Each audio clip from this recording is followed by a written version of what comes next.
Kain tayo mga kapaps. Ito ang aking breakfast. Ginataang kamuting kahoy. Masarap siya.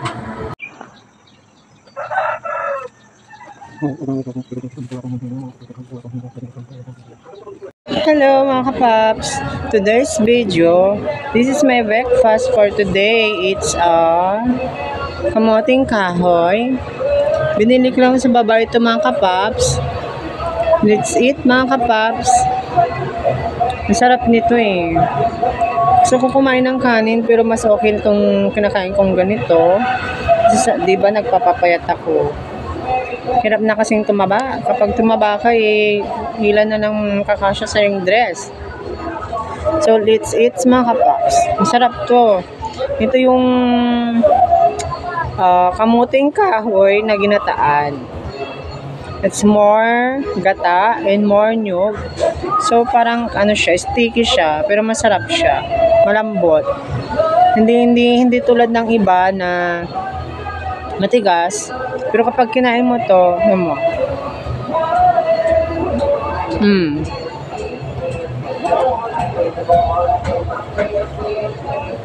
Malambot siya kapap. Malambot na lasang gata. Alam mo yung gata yung parang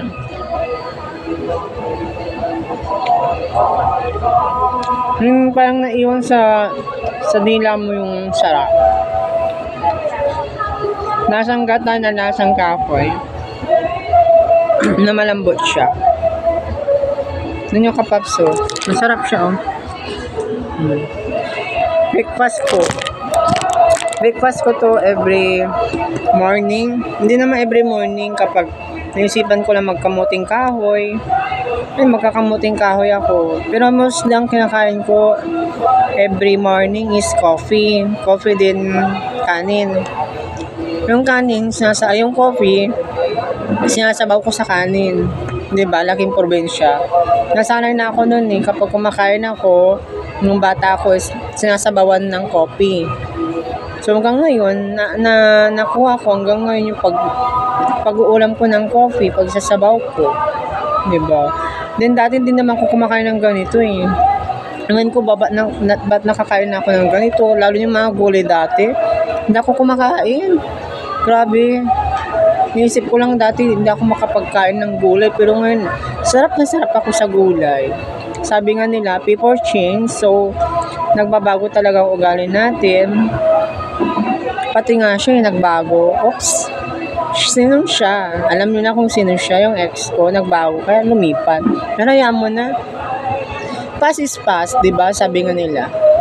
Kapag nagmahal ka, hindi nawawala yung sakit, tsaka iiwan ka.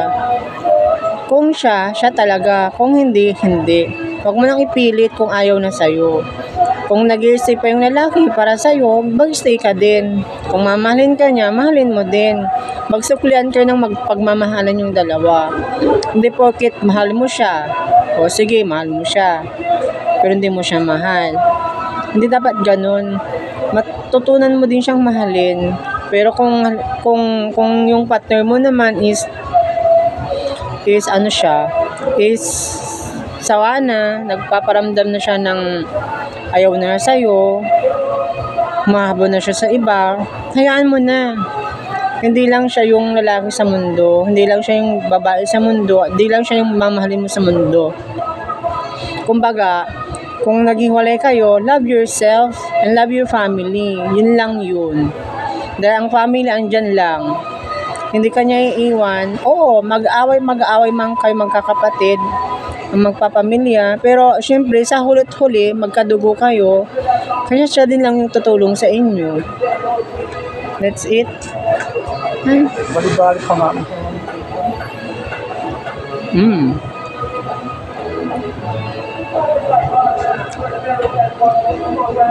Kaya, kung ako sa inyo, kapag magjowa muna kayo, wag muna kayo magbigay ng 100% na pagmamahal. Kumbaga, may half-half. Hindi buo yung pagmamahal mo sa jowa-jowa lang. Kasi jowa-jowa lang eh. Hindi pa naman siya permanent. Pero kung talagang kayo na, kasal na kayo, kung siya na talaga, di mahalin mo siya ng buong buo, di ba mga kapaps? May bisita pala ako. Say hi, Kian. Hi. Di ba mga kapaps? Pero sabi nga nila, love yourself and love your family. Yung family yan, nag-away man kayo, may tampuhan, pero magkakabati din naman kayo. Ganyan talagang buhay. Hindi perfecto. Masarap mo kapag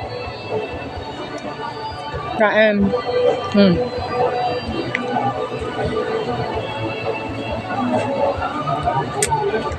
Pero kumakain din naman ako kapag bago ako pumunta dito, kumakain ako. Kalawan ko ba, ba't nagugutom ulit ako? Kung ano yung naisipan kong kainin, nagugutom ako. Pero minsan, kapag tamad akong kumain, kahit nagutom ako, hindi ako kumakain. Kalawan ko ba sa katawan kong to? Nakain tayo, masarap siya. Masarap. Crunchy. Magata-gata.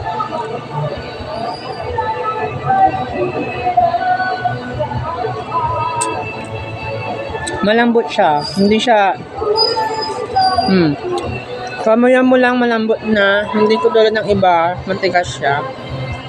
Na parang may namumuo pa. Pero ito, masarap. Hindi siya yung matigas na kainin. Malambot lang. Siguro perfect ang luto nito. Masarap. Ginataang kahoy ang tawag dito mga kapaps. Masarap.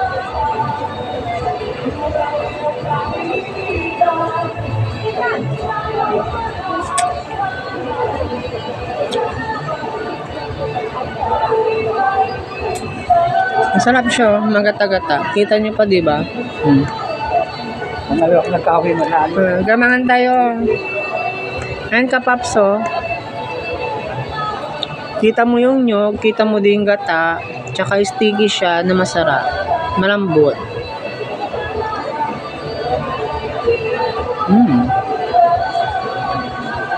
Kaya,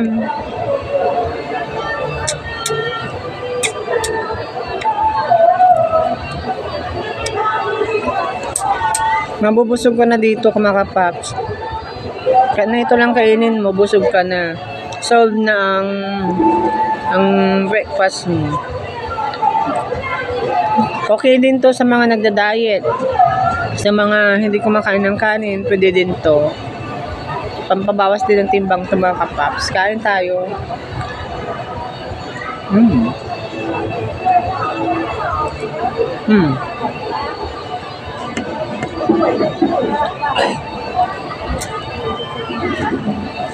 Malambot siya. Hindi siya matigas. Patusok lang, di ba?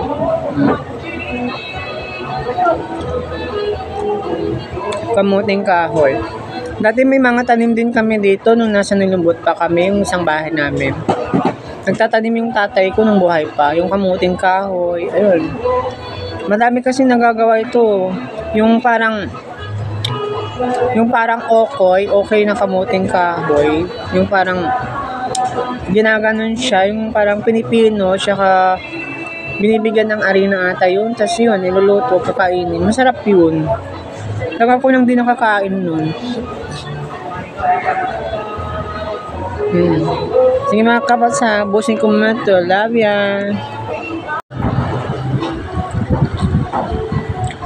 Kain tayo mga kapaps. Ito ang aking breakfast. Ginataang kamuting kahoy. Masarap siya.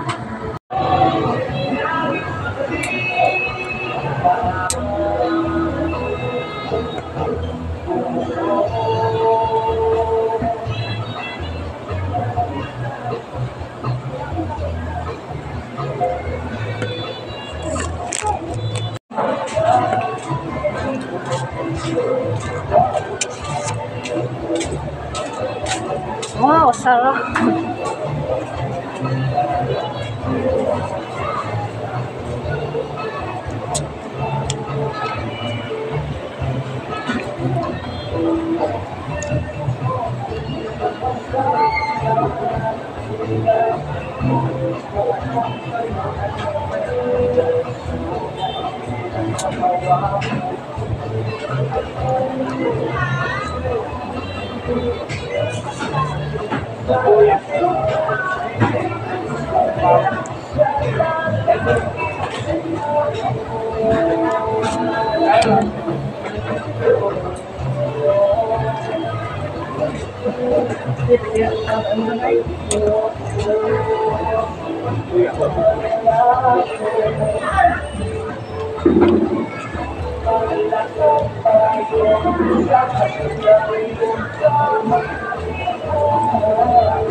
So, yung mga paps, busog na ako. Masarap siya, kalang hindi ko na naubos, dalawa na lang. Kakainin ko lang siguro ito mamaya. Mga 10 or 11 kapag nagugutom ulit ako. Hindi naman siguro mapapanis ito kasi kakaluto lang. So yung mga paps, thanks for the mini video lang for my YouTube channel. Subscribe to mga paps and likes and view. Don't skip the video na pumapasok dyan. I love you. Thanks for the watching. I love you mga paps.